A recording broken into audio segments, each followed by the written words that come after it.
Very good morning, students. Welcome all of you in this session.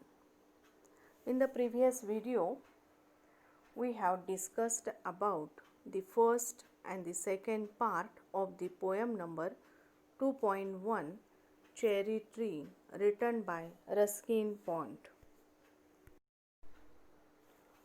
Today, we are going to discuss the last stanza of the poem.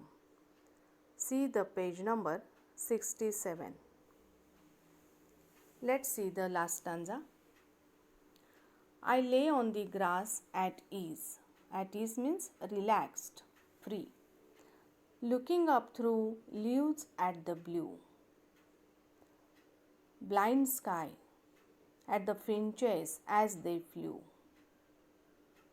Looking up through leaves at the blue blind sky, at the finches as they flew, and flitted through the dappled green. Dappled green means having dark or light patches.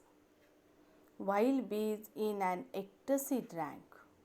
Ecstasy means feeling of great happiness, paramochya ananda. Of nectar from each bloom and the sun sank. Nectar means sweet liquid produced by flowers. Swiftly and the stars turned in the sky, and moon mourns and singing crickets and I. As I praised the night and stars and tree, that small the cherry grown by me. Written by Ruskin Pond. The last extract of the poem deals with the growth of the cherry tree. It gives joy to the poet. He feels proud having a fully blossomed and developed tree. And in the next stanza, the poet lay on the grass lazily.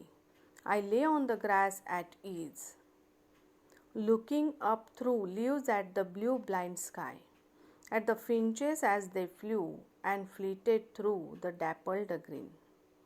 In this stanza, the poet lay on the grass lazily, gazing up and looking through the leaves of the cherry tree at the blue sky, at the birds as they flew around the branches. While bees in an ecstasy drank of nectar from each bloom and the sun sank. Swiftly and the stars turned in the sky, and moon mourns and singing crickets and I. As I praised the night and stars and tree, that small the cherry grown by me. The bees happily kept collecting nectar from the flowers as the sun set down. The sky became dark as night fell, and the stars became visible in the sky. Moon mourns and crickets joined the poet in praises of the night, the stars and the cherry tree.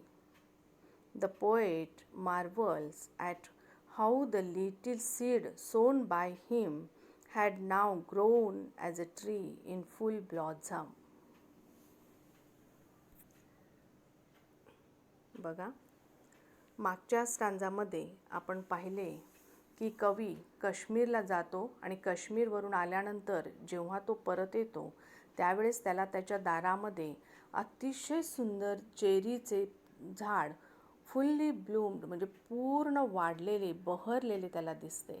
त्याला pink कलरचे flowers आलेले असतात, अतिशय delicate flowers ते आलेले असतात आणि ते पाहून कवीला अतिशय आनंद वाटतो, अभिमान वाटतो की आपण लावलेले झाड किती सुंदर वाढलेले आहे.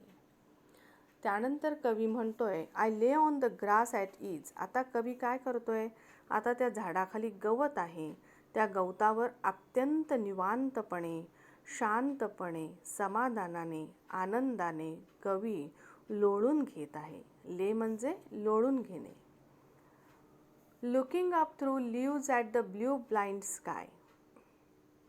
आणि कवी त्या फांद्यांना आलेली पाने, त्या पानांमधून आकाश शोधण्याचा प्रयत्न करतोय. आणि तेथे शब्द आलाय ब्ल्यू ब्लाइंड स्काय. आणि ते ब्ल्यू रंगाचे स्काय ब्लाइंड आहे. म्हणजे काय? त्याला ते दिसू शकत नाही. म्हणजे खूपच असे मोठे, भारदार, डौलदार असे ते चेरीचे झाड बहरलेले आहे आणि भरपूर पानांनी युक्त असे ते झाड आहे. इतकं ते झाड घनदाट झालेलं आहे, वाढलेले आहे, समृद्ध झालेले आहे. तर त्या झाडांच्या पानांमधून त्या नॅरेटरला, त्या कवीला आकाश दिसत नाही. म्हणून कवीने ब्ल्यू ब्लाइंड स्काय असा त्या ठिकाणी उल्लेख केलेला आहे. At the finches as they flew. आता कवी काय बघतोय त्या झाडांवर? आता ते झाड खरोखर अट्रॅक्ट करतोय इतर जीवांना. इतर जीवांना म्हणजे येथे उल्लेख आलेला आहे फिंचेस. आपण त्याला सुगरण म्हणतो.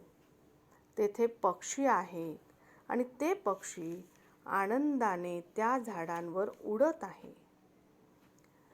And flitted through the dappled green. आणि ज्या काही छोट्या छोट्या फांद्या दिसतात त्यावर ते मस्त आनंदाने जाऊन बसत आहे, उडत आहे. While bees in an ecstasy drank. While bees in an ecstasy drank of nectar from each bloom. दुसरी घटना, पक्ष्यांव्यतिरिक्त कशाचा उल्लेख केलेला आहे? मधमाशांचा उल्लेख केलेला आहे. एक्टसी हा शब्द या ठिकाणी आलेला आहे. एक्टसी म्हणजे परमोच्च आनंद. एखाद्या मधमाशीला परमोच्च आनंद केव्हा होऊ शकतो? ज्यावेळेस त्यांना भरपूर मकरंद अवेलेबल असलेली फुले पाहायला मिळतील. तर तशी फुले त्या झाडांना लागलेली आहेत आणि त्या झाडांच्या फुलांमधून प्रचंड प्रमाणात मकरंद मिळतोय. म्हणून परमोच्च आनंद फील करतायत मधमाशा आणि फुलांमधील मकरंद आनंदाने ते शोषून घेत आहेत. त्या मकरंदाला या ठिकाणी नेक्टर म्हटलेलं आहे. नेक्टर म्हणजे अमृत.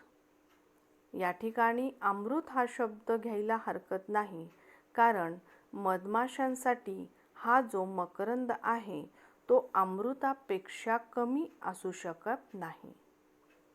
ईच ब्लूम, प्रत्येक उमललेले फूल, त्या उमललेल्या फुलातून मकरंद घेतला जातोय. अँड द सन सॅंक. ज्यावेळेस कवी त्या झाडाखाली लोळलेला आहे, दिवसभर तो लोळतोय. दिवसभर ही सर्व गंमत त्याने पाहिलेली आहे आणि शेवटी सायंकाळी सूर्य मावळतीला गेलेला आहे. सूर्यास्त होतोय आणि स्विफ्टली म्हणजे पटकन झालेला आहे सूर्यास्त. आपण पाहतो जेव्हा सूर्य मावळतीला लागतो तेव्हा तो पटकन लुप्त होतो. पण या ठिकाणी स्विफ्टली हा शब्द आलेला आहे, म्हणजे अत्यंत स्पीडली. कवी असे का म्हणतो? कारण त्या झाडाखाली लोळून खूप छान टाइमपास झालेला आहे कवीचा. त्या झाडाकडे पाहून खूप आनंद झालेला आहे कवीला आणि हे सर्व पाहत असताना दिवस केव्हा मावळला हे सुद्धा कवीला समजलेले नाही. And the stars turned in the sky. आता काळोख झालेला आहे, आकाशात चंद्र तारे आलेले आहेत. अँड मून मॉन्स म्हणजे सायंकाळच्या वेळेस एक विशिष्ट प्रकारचे छोटे छोटे कीटक बाहेर पडतात. तुम्ही जर गुगलवर गेलात आणि मून मॉन्थ इमेजेस असं टाईप केलात तर तुम्हाला ते चित्र पाहायला मिळेल. असे हिरव्या हिरव्या रंगाचे फुलपाखरासारखे किडे असतात. तर ते मून मॉन्स त्या ठिकाणी दिसू लागलेत, ॲपियर झाले आहेत. अँड सिंगिंग क्रिकेट्स, आपण नाकतोड्यालाही क्रिकेट म्हणतो आणि रातकिड्यांनाही क्रिकेट म्हणतो. रातकिडे जे असतात त्या रातकिड्यांनाही क्रिकेट असंच म्हटले जाते. दोन्ही किड्यांमध्ये बऱ्यापैकी साम्य असते. रात्रीचा जो किर्र असा आवाज आहे तो सुरू झालेला आहे रात्री, म्हणजे ते रातकिडे सुद्धा या ठिकाणी दिसू लागलेत. SI praised night and stars and tree. आणि कवी काय करतोय त्या रात्रीला? कवी मनाचा नॅरेटर आहे. संध्याकाळ झाली, रात्र झाली आणि त्या संध्याकाळचं कौतुक करतोय कवी. त्यानंतर स्टार्स आणि ट्री, ते जे तारे आहेत आकाशात झगमगणारे, त्यांचे तो कौतुक करतोय, झाडाचे कौतुक करतोय. आणि शेवटची ओळ कवितेची आहे, that small the cherry grown by me. आणि कवी म्हणतोय की हे जे झाड, छोटेसे चेरीचे झाड, ते मी उगवलेले आहे. झाड उगवण्याचा आनंद मी घेतलेला आहे. ही जी प्रकृती आहे, हा जो निसर्ग आहे, ती काय करते? प्रत्येक गोष्ट घडवते. आणि कवी या ठिकाणी म्हणतोय, त्या क्रिएशनचा मी सुद्धा एक भाग आहे. आज मी सुद्धा पार्टनर झालो. ही जी नैसर्गिक शक्ती आहे आजूबाजूला आणि जी काही क्रिएशन करते आहे, त्या नैसर्गिक शक्तीचा आज मी पार्टनर झालो. मी सुद्धा काहीतरी हातभार लावलेला आहे. म्हणजे हा निसर्ग भरून आणण्यासाठी माझा हातभार लागलेला आहे, असं कवी म्हणतोय. ही जी एक्टसी आहे, हा जो परमोच्च आनंद आहे, तो कवीच्या नॅरेटरच्या प्रत्येक शब्दामधून दिसून येतो. त्याचबरोबर या कवितेत निसर्गाचे खूप छान वर्णन केलेले आहे. खूप वेगवेगळ्या फेजेस वापरलेल्या आहेत. वेगवेगळे ऋतूंचे वर्णन केले गेले आहे. हे जे झाड आहे ते लहान असते, त्यानंतर ते मोठे होते, त्याला खूप छान बहार येतो, त्याच्यावर पक्षी किडे आनंदाने फिरू लागतात, फुलातील मकरंद घेतात. कवी चेरी ट्रीच्या झाडाखाली, स्वतः लावलेल्या आपल्या त्या झाडाखाली पहुडण्याचा आनंद घेतो. त्याचबरोबर झाडं कशी वाढवायची याचे नॉलेज या कवितेतून मिळते. मानवसुद्धा हळूहळू मोठा होत जातो. निसर्गातील एक एक घटक मोठा होत जातो.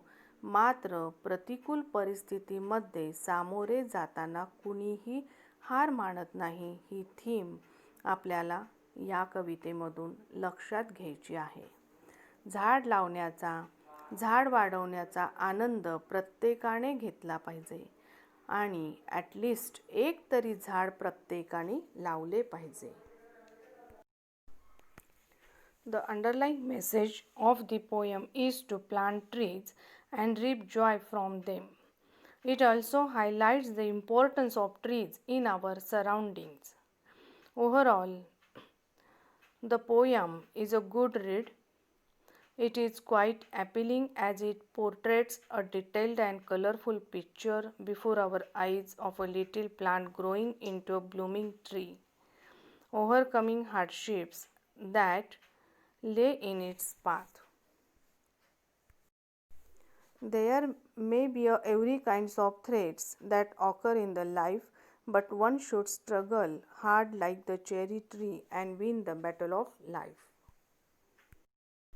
Okay, thank you.